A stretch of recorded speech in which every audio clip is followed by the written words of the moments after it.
Durante 5 años creí que mi mejor amigo intentó violarme, pero todo fue una mentira cuidadosamente orquestada. Hace 5 años, mi mundo se fracturó. Tenía 24 años, una fiesta de cumpleaños en mi apartamento y un novio que parecía protector. Lo que sucedió esa noche me dejó con una herida que tardé medio decenio en entender, y que recién ahora empiezo a sanar. Conocí a Marcos cuando ambos empezamos a trabajar en la misma empresa de capacitación. Éramos inseparables, mismos turnos, mismos horarios, mismos chistes. La gente bromeaba diciendo que éramos la pareja platónica perfecta, y aunque reíamos, nunca hubo nada más allá de la amistad. Él respetaba mis límites, mis decisiones, y mi vida. Todo cambió cuando empecé a salir con Pablo. Al principio, todo parecía normal. Pero con el tiempo, Pablo se volvió posesivo, celoso de mi cercanía con Marcos. Aún así, Marcos se mantuvo discreto, evitando cualquier situación que pudiera incomodar a mi novio. En mi cumpleaños número 24, organizamos una pequeña reunión en casa. Pablo no quiso ayudar con los preparativos, pero Marcos sí. Compró bebidas, ayudó a limpiar, y se quedó hasta el final. Cuando la mayoría se fue, solo quedábamos los tres. Yo estaba muy ebria. Recuerdo que Pablo me ayudó a acostarme y me dejó dormir. Lo siguiente que recuerdo es aterrador, atada a mi cama, con alguien encima de mí, una mano presionando mi cabeza contra la almohada. No podía ver quién era. Hasta que escuché ruidos, gritos, y luego, a Pablo entrando, desatándome y diciéndome que Marcos había intentado atacarme. En ese estado de confusión y miedo, le creí. Bloqueé a Marcos. Renuncié al trabajo. Me aislé. Nunca denuncié formalmente porque Pablo me convenció de que no había pasado nada grave. Solo quería olvidar.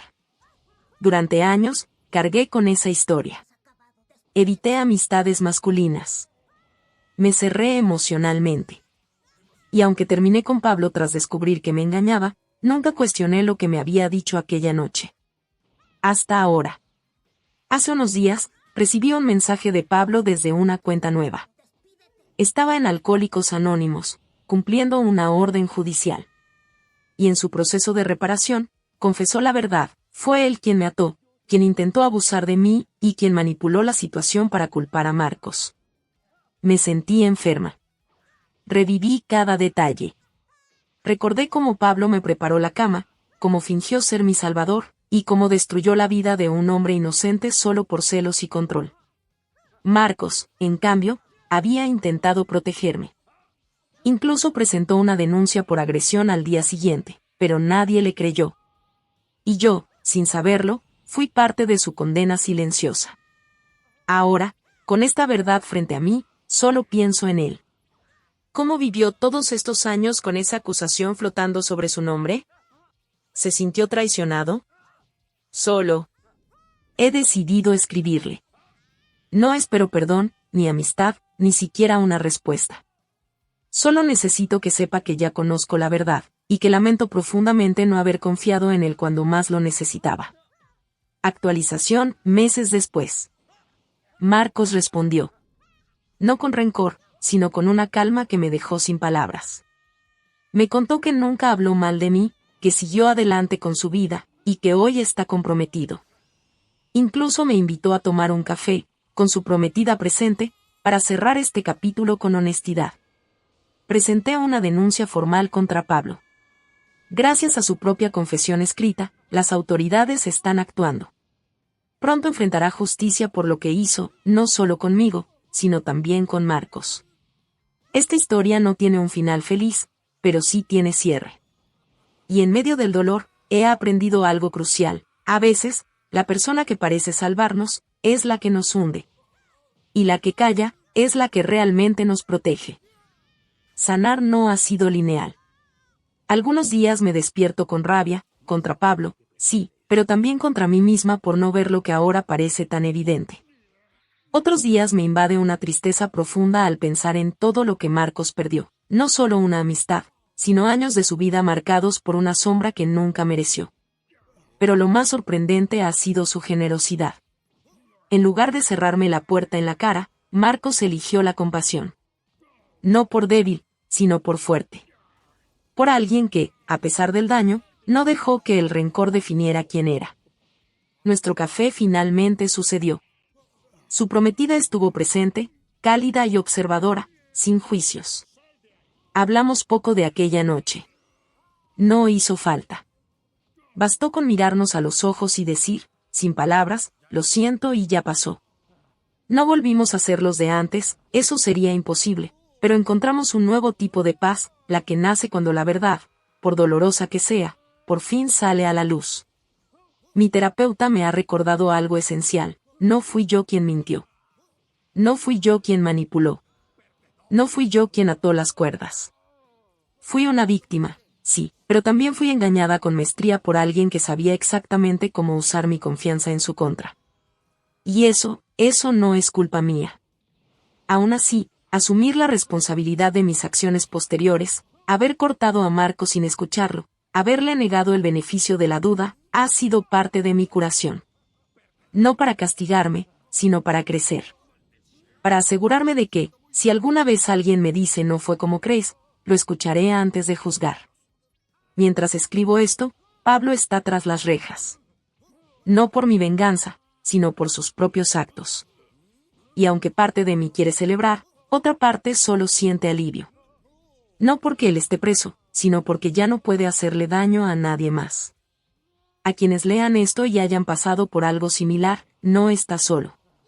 El trauma distorsiona la memoria, el miedo nubla el juicio, y los manipuladores son expertos en hacer que sus mentiras suenen como únicas verdades. Pero la verdad, tarde o temprano, siempre encuentra una grieta por donde salir. Y cuando lo hace, es tu turno de respirar, de creer en ti, de perdonarte. Y, si es posible, de decirle a quien merecía otra oportunidad: gracias por seguir siendo bueno, incluso cuando yo no supe verlo. Si esta historia te resonó, tal vez no es por casualidad. Quizá es hora de revisar una vieja herida. O de enviar un mensaje que has postergado demasiado tiempo. Con cuidado. Con humildad. Pero con valentía. Porque a veces, la justicia no llega con sirenas ni tribunales. Sino con un lo siento escrito con el corazón roto. Y un gracias respondido con la mirada en paz. En los meses que siguieron a ese café, no volví a ver a Marcos. No porque hubiera tensión, sino porque ya no había necesidad.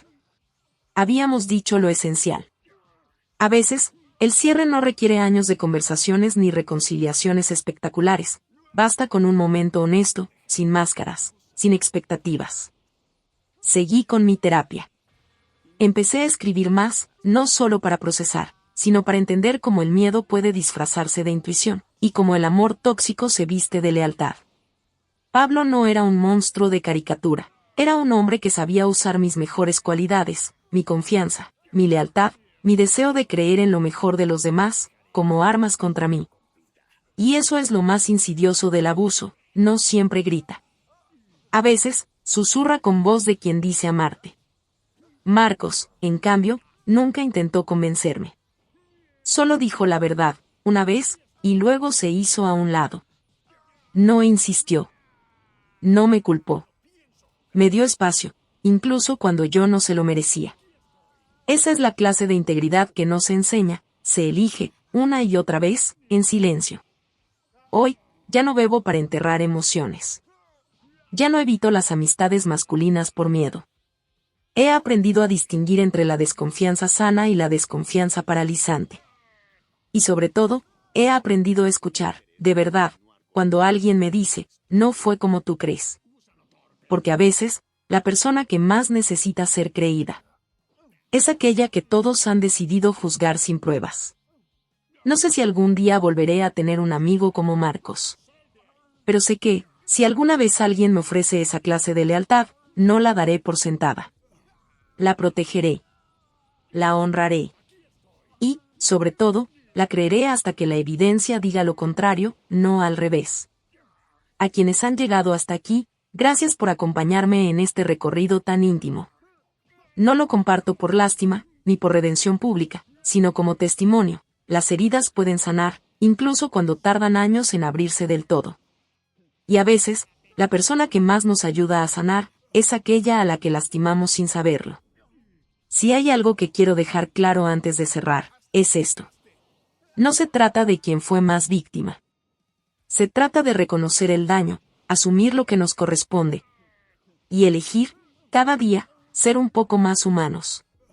Marcos lo fue, incluso cuando yo no pude verlo. Y hoy, gracias a su ejemplo, yo también intento serlo. Con gratitud. Con humildad. Y con la esperanza de que, donde quiera que estés, también estés en paz.